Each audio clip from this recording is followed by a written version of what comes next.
বুধবার 10 জুলাই। কোপা আমেরিকার 48তম আসরের প্রথম সেমিফাইনালে কানাডাকে 2-0 গোলে পরাজিত করে প্রথম দল হিসাবে ফাইনাল নিশ্চিত করে আর্জেন্টিনা। অপেক্ষায় ছিল প্রতিপক্ষের জন্য।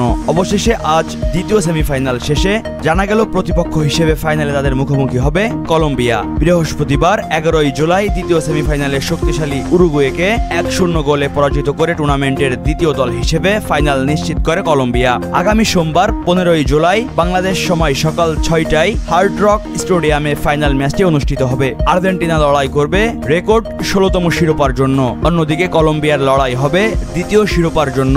এবারের আসরের দুই ফাইনালিস্ট এখন পর্যন্ত অপরাজিত, তবে ব্যতিক্রম আর্জেন্টিনা। তারা সবগুলো ম্যাচে জয় তুলে অপরাজিত।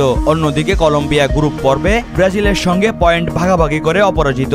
গ্রুপ পর্বে আর্জেন্টাইনরা কানাডা, চিলি ও পেরুর বিপক্ষে টানা 3 জয় নিয়ে গ্রুপ চ্যাম্পিয়ন হয়ে কোয়ার্টার ফাইনাল নিশ্চিত করে, যেখানে তারা প্রতিপক্ষ হিসেবে পায় ইকুয়েডরকে। কোয়ার্টার ফাইনালে জমজমাট ট্রাই বেকারে ইকুয়েডরকে 4-2 গোলে পরাজিত করে সেমিফাইনাল নিশ্চিত করে। সেমিফাইনালে তারা প্রতিপক্ষ হিসেবে পায় কানাডাকে, যেখানে তারা কানাডাকে 2-0 গোলে পরাজিত করে ফাইনাল নিশ্চিত করে। অন্যদিকে কলম্বিয়া প্যারাগুয়ে, কোস্টারিকার বিপক্ষে জয় ও ব্রাজিলের সঙ্গে ড্র করে। এরপর কোয়ার্টার ফাইনালে পানামাকে 5-0 গোলে বিধ্বস্ত করে। সেমিফাইনালের গুরুত্বপূর্ণ ম্যাচে উরুগুয়ের বিপক্ষে 1-0 গোলের জয় নিয়ে ফাইনাল নিশ্চিত করে। মুহিবুল্লাহ নাহিন, প্রহর 24।